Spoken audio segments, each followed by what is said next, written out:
Welcome to Healthy versus Toxic, the podcast where licensed mental health professionals explore what makes a relationship healthy or unhealthy or even abusive, all from a scientifically informed perspective.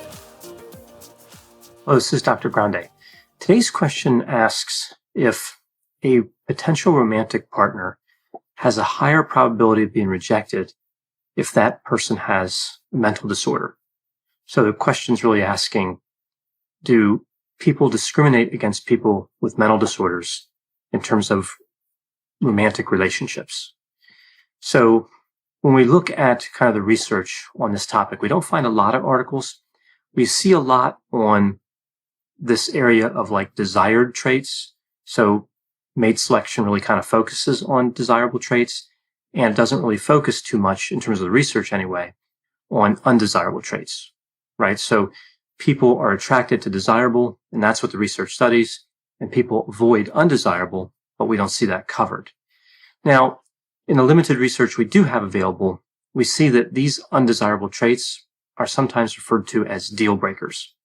And we see this in a lot of areas not related necessarily to mental health, right? Like certain deal breakers for certain people could be age, weight, height, whether somebody smokes or not, whether somebody uses drugs or not, including alcohol.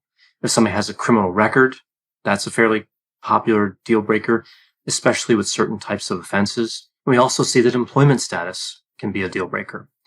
So this is kind of an interesting area because I'm going to be talking about an article today that does add in mental disorders and examine them in terms of rejection potential. So is a potential romantic partner more likely to reject somebody with a mental disorder?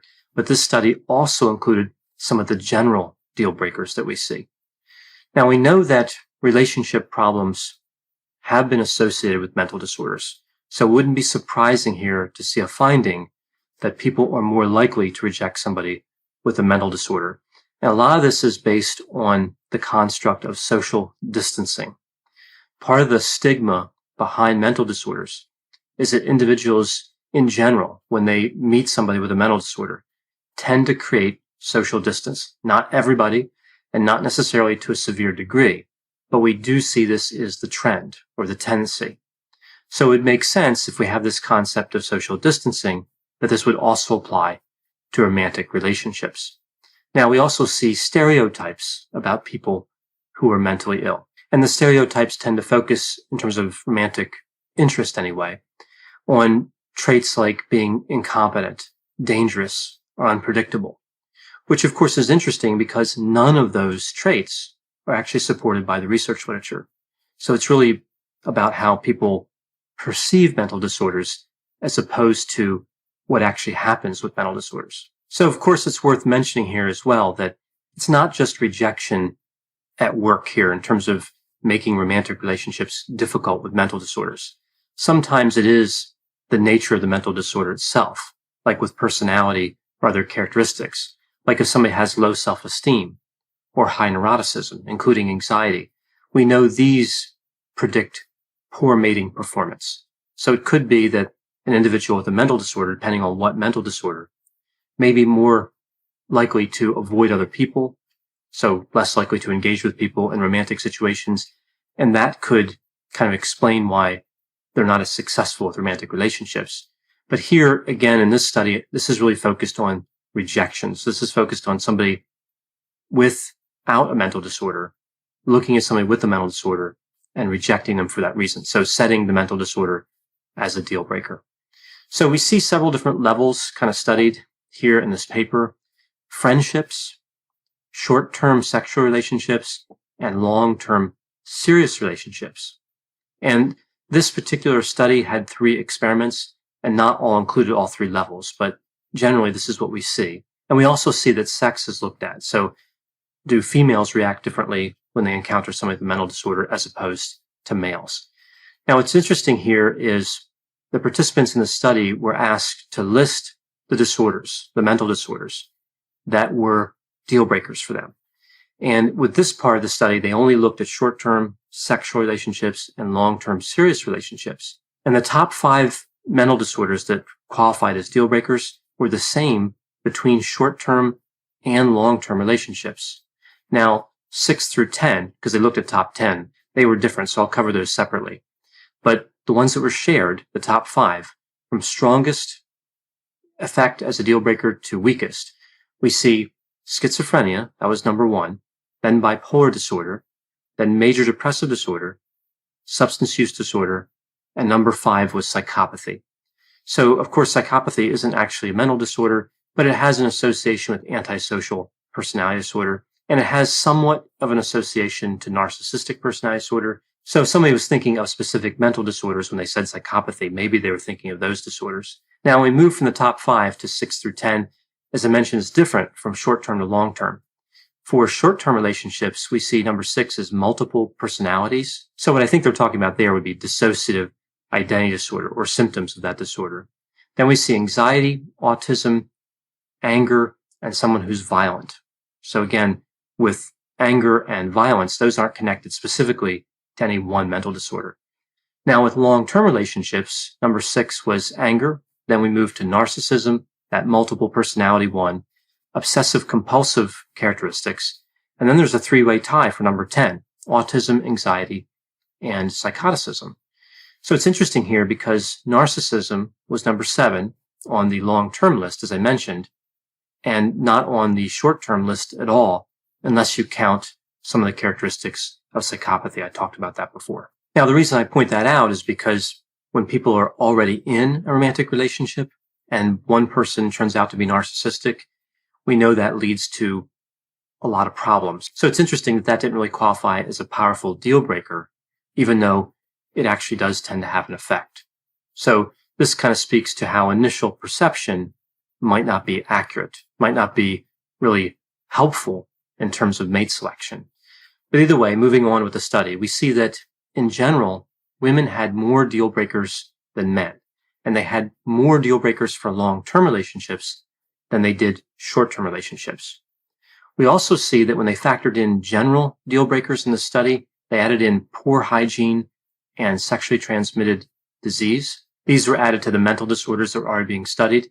Here we saw that women rated traits more strongly as deal breakers as opposed to men, right? So when you look at all these different traits, women had a stronger reaction to these traits and were more likely to qualify them as deal breakers than men.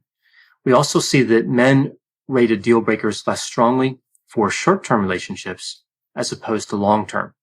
So for short-term sexual relationships, men didn't really have as many deal breakers. So overall, when comparing general deal breakers to the mental disorder deal breakers, the mental disorders actually ranked as moderately severe deal breakers. So they were important in terms of predicting somebody rejecting somebody else, right? They seemed to kind of rank among the general deal breakers in terms of strength. Now, in the last part of this study, in terms of the experiment, the last experiment, we see that they wanted to consider what would happen if a specific person was referenced. Now, in an experimental environment like this, of course, the specific person was still fictional, but they used real pictures and they used stories that were made up. So what they were really trying to do here was to put a face on the person instead of just talking about mental disorders and general deal breakers. Because sometimes when somebody's attracted to someone's face, that might change the way they process potential deal breakers. That was the thinking behind doing this. So someone might talk about a mental illness in general and say, no, that's a deal breaker for me. You know, I would never go out with somebody who had that mental disorder. But then they see somebody's face and these other characteristics associated with the face, and they think, well, they might not be so bad, right? So that physical attraction component can change things up.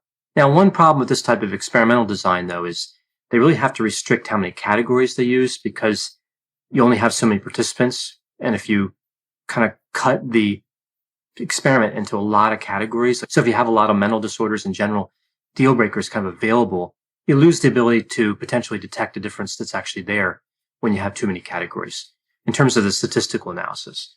So they were restricted here, in this case, to just 4. They used 4 deal breakers. So they picked 2 deal breakers from the general, and this would be poor hygiene and sexually transmitted disease. And they picked 2 mental disorder deal breakers, schizophrenia and bipolar disorder. So again, restricted to just these 4 items, and they also compared these categories to somebody who had no deal breakers. Now, in addition to this, they also looked at 3 levels of relationship: friendship, short-term romantic relationships, and long-term. So really they added the friendship component. So we have somebody with no mental disorders and no other deal breakers, those 4 categories I mentioned, and then friendship, short-term, and long-term. So at this part of the study, what did they find? Well, they found here that all of the deal breakers significantly reduced the willingness of the participant to engage in a friendship, a short-term relationship, or a long-term relationship. Talking about just friendship, the most powerful deal breaker in this list I mentioned before was poor hygiene. Then we moved to schizophrenia, bipolar disorder, and then sexually transmitted disease. Now that kind of makes sense because you're talking about a friendship, so you wouldn't think that sexual contact would be involved. So having the sexually transmitted disease deal breaker at the end of the list, the least powerful predictor, again, makes sense. We see that with short-term sexual relationships, we see poor hygiene actually had the strongest effect. Then sexually transmitted disease, STD, schizophrenia, and then bipolar disorder. And then moving to long-term relationships, we see the order change a little bit. It goes from STD to poor hygiene, and then schizophrenia and bipolar disorder. So really just the poor hygiene and STD moving positions from short-term to long-term. So we see here that the participants were more willing to get into a friendship as opposed to a short-term or long-term relationship. But again, the deal breakers were still significant predictors of people rejecting individuals at all those levels. Now, the mental disorders were found to be somewhat likely to lead to rejection. That was the finding here, even in an instance where somebody had an attractive face. So that attraction component, having a face and other characteristics attached to that face, and looking at the evaluation then, mental disorders were still deal breakers. Now, again, looking at just schizophrenia and bipolar for this part of the study. So what we see here is there is a stigma with mental disorders. We see employment discrimination and a lot of other types of discrimination. And now we also see discrimination in romantic relationships. Even when people have high physical and personal attractiveness, they can be eliminated as potential mates with the addition of just one deal breaker. So positive traits can really help somebody to engage in a romantic relationship, but negative traits seem to play an important part in the way people evaluate each other as well. Again, specifically to romantic relationships. So when I look at the results of this study, I mean, overall, I think that this is kind of saddening, especially with the friendship and the long-term relationships. I know that the short-term relationships are important for people as well, but in terms of like my work as a mental health clinician, I see people with mental disorders who want to engage in friendships. They want long-term relationships, and of course, short-term as well.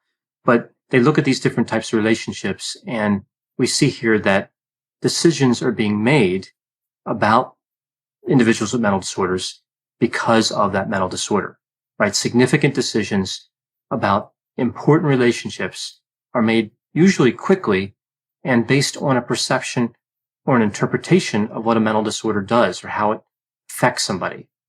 Even though, as I mentioned before, the negative aspects that are attributed to people with mental disorders aren't actually supported by research. So again, I found this kind of saddening as I was reading the results of this study. It's interesting, of course, but also kind of unfortunate as you think about it from a mental health perspective and trying to help people build relationships. So even though this is really the first study I've seen kind of directly on this topic, I think it more or less makes sense. I think a lot of people in the mental health treatment community would have predicted results similar to this. They may not have had the order of the mental disorders lined up with what we found here or whatever, but in general, people know there's a stigma associated with mental disorders in relation to romantic relationships. So we get this question, what can somebody with a mental illness, with a mental disorder do? Well, based on the results of this study, it would appear that forming a friendship first could be a good strategy because there's a lower chance of rejection for the friendship level of relationship. I've heard a lot of other advice too, kind of over the years, again, just based on this general idea that people already knew about the effects of a mental disorder. We see people that say, well, lie about it, right? Like just don't tell someone you have a mental disorder. if you're interested in a short-term or long-term relationship or even a friendship. I think this tends to lead to other problems. So I don't necessarily think that's a good idea. I usually would look at something like lying and say that's not going to work out. I think rather than that, maybe not focusing on it, especially early in the relationship. I think you could also look at some of the traits and say maybe there's opportunity to work on them, like drug use or anger or violence or narcissism. Those are going to be problematic, of course, with that initial rejection, but they'll be problematic later on too. So it would make sense to kind of seek counseling and try to address those particular characteristics. I think as well, trying to change a general deal breaker, if possible, would be helpful. For example, poor hygiene or substance use. Now, I mention that here because substance use doesn't necessarily have to be a mental disorder, so it could also be a general deal breaker. And of course, employment status, right? So there's some general deal breakers that somebody could work on that would be unrelated to mental disorders. So you have that mental disorder category, but you also have the general category. Now, another question I get here is, what if somebody's already in a relationship and it's kind of formed like a long-term relationship, and then that romantic partner discovers the mental disorder? Is there an effect here? So is somebody likely to leave someone because they discover they have a mental disorder after the relationship, again, has already formed, after it has some level of strength? I couldn't find any studies on this question, but I would say that from my experience as a clinician, that yes, if someone discovers you have a mental disorder, they could leave you because of that. I would hope that other factors would be evaluated in that, and it would be kind of a process that has intelligence and logic applied to it. But yes, certainly sometimes people leave because of that. Another question I get is, what if the relationship was started and nobody had a mental disorder and the mental disorder develops? What's the chance that somebody's going to leave in that situation, that the other person will leave? Well, again, I've seen this happen too, especially with severe illnesses. I don't see it happen a lot with the development of symptoms that aren't really disruptive in functioning. But if the symptoms have kind of a major impact in functioning, especially if that extends over to employment, then yes, it can be a factor.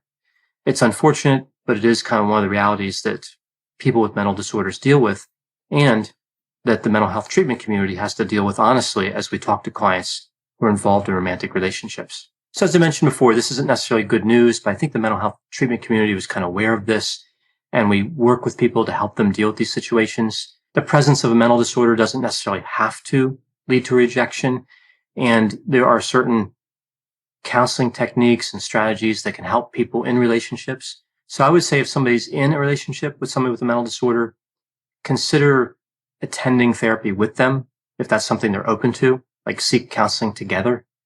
It may be helpful, right, to get context and understand the effect of the mental disorder and maybe how coping can take place and how the relationship can still be successful. So jumping to conclusions and assigning a mental disorder as a deal breaker may not always be a good idea in terms of increasing one's probability of having a good relationship.